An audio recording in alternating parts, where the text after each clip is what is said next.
عييت معاه، ما بغا يقرا، ما بغا يخدم، ما بغا يتعلم صنعة، ما بغا يدير والو. وانتي غتبقاي مقابله غير داك المشقوف وداك الويل ديال ديك المرايه. عافاكم. رفقا بهذا الجيل راه مسكين تالف جا في النهايه، والنهايه دائما ما كتكون صعيبه. ما عارف شنو يدير، تالف الفرص قليله وإلا كاع جات مواليها باينين. في بلاصه ما نبقاو نضغطوا على ولادنا وخوتنا وخواتاتنا، نحاولوا نسيروا المهم هي الصحه ونربحوا حسن التربيه.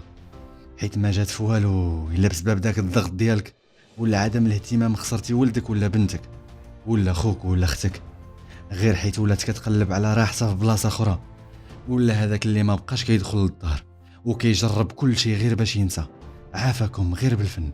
بزاف ديال الناس ما بقاوش كيعرفوا شنو غيديروا في حياتهم، والضغط كيولي بزاف، خصوصا مع امتحانات البكالوريا. لا هي الزنقه ولا هي البليه، ما وقفات غير هنا، وصلت حتى لحاله انتحار. اي حاله انتحار. شفنا مؤخرا حالات اللي ولات كتكثر بسبب هاد الامتحانات. هادشي كيبين لينا بلي الضغط اللي كاين على الشباب راه كبير وكبير بزاف وكيهدد حياتهم بشكل كبير. حنا ما خصناش نضغطوا عليهم ونفرضوا عليهم باش يديروا شي حاجه معينه. خاصنا نوقفوا معاهم، نسمعوا ليهم ونفهموا المشاكل اللي كيمروا منها، وباللي البكالوريا راه مرحله من المراحل، وباللي هاد الحياه كامله كتشمل بزاف ديال المراحل الاخرى واللي ممكن ينجحوا فيها. نحاولوا نزرعوا فيهم الثقه في النفس ونوضحوا لهم باللي الفشل في الامتحان راه ماشي نهايه، راه عندهم بزاف د الفرص اخرى اللي ممكن يجربوها. نحاولوا نعطيهم البدائل ونشجعوهم على المواهب والهوايات اللي كيبغيوها.